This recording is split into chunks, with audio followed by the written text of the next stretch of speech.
I love it here. I love the works of art. It's fun to just,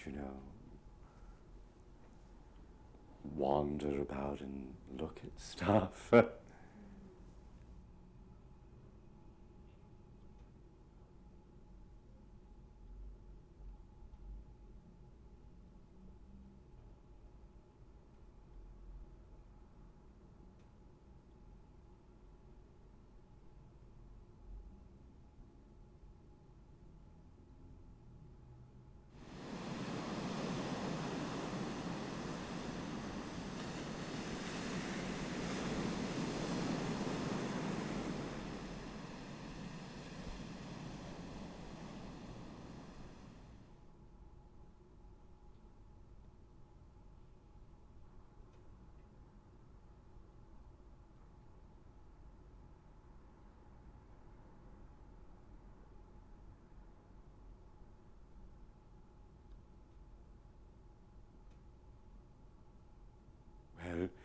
Well, this painting is by my sister Helen, um, and it's me.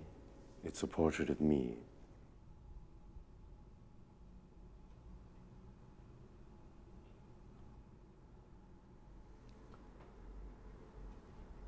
I moved in here 3.5 years ago after 38 years on 10th Street. So on 10th Street, things just sort of got where they were somehow over the years. But here, yes, it was a real specific process to hang things because I was moving here, suddenly for the first time. But it was a really fun thing to do to hang these paintings. But now it also becomes like a developing thing too, because now I'm here and sometimes I change things around a little bit too, depending on what's going on.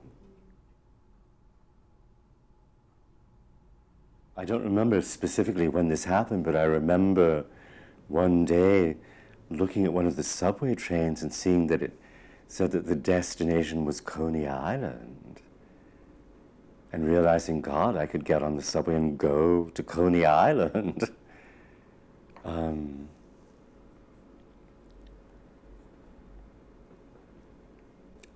I don't really literally remember the first time I went. I think it was with Helen. I think Helen and I went together one summer afternoon.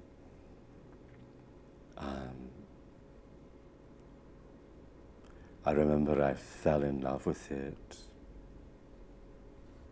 instantly.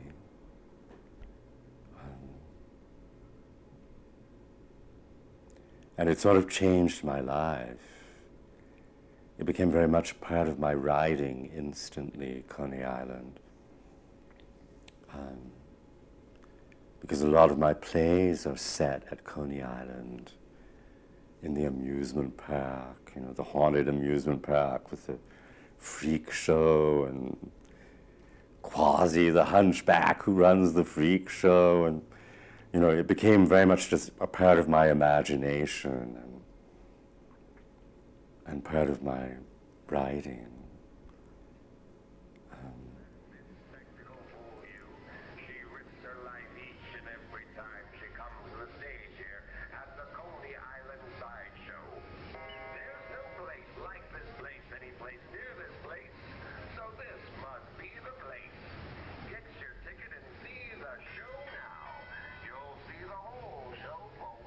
This is Herbert Hunke,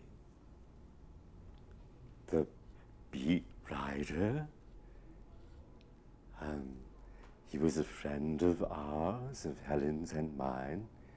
And Helen decided one day to make a portrait of Herbert that was a doll. And Helen made that. And this doll in the middle is Alice. And Mother made the doll and the dress, and Helen made the face and the hair.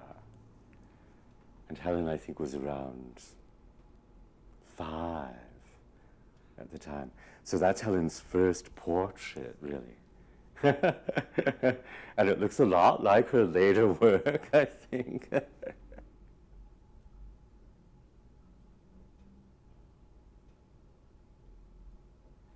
It was shortly before Christmas. I was walking down 9th Street in front of the Ukrainian toy store, and that cat was lying out front of the door, and there was a sign saying, "Free, take me." So I took the cat. I love that cat. I think of him like as the Hamlet of kitty cats. He looks like a prince.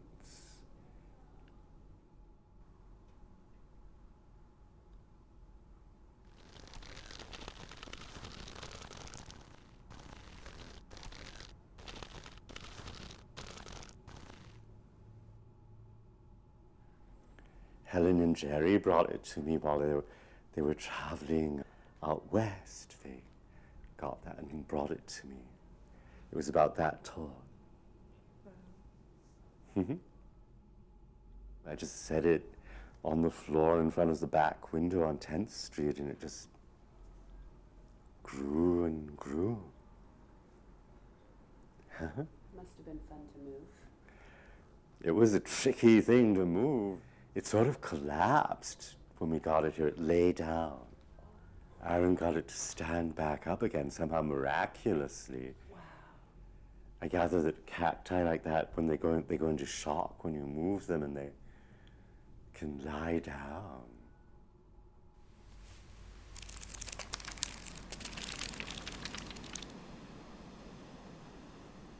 Yeah, they're all plays about my childhood, really. The one set at Coney Island. So it's like this little boy and his mother and his sister too, in this strange amusement park by the sea. And more recently, just since I've been writing for the past 10 years very literally about New York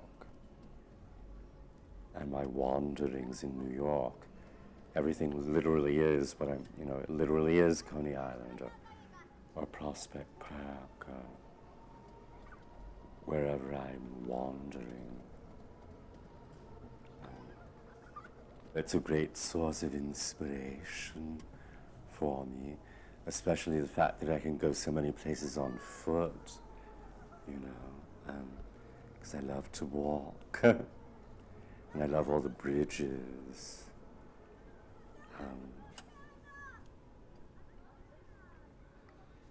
And I love Brooklyn so much, especially. And just all the desolate stretches of the city.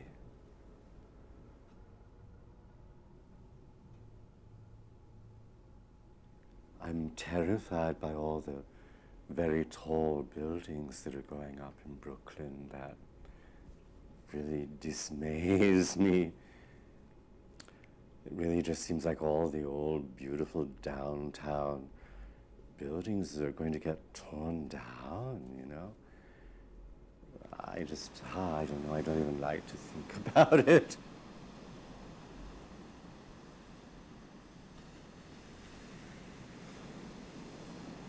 This is called the Freak Show.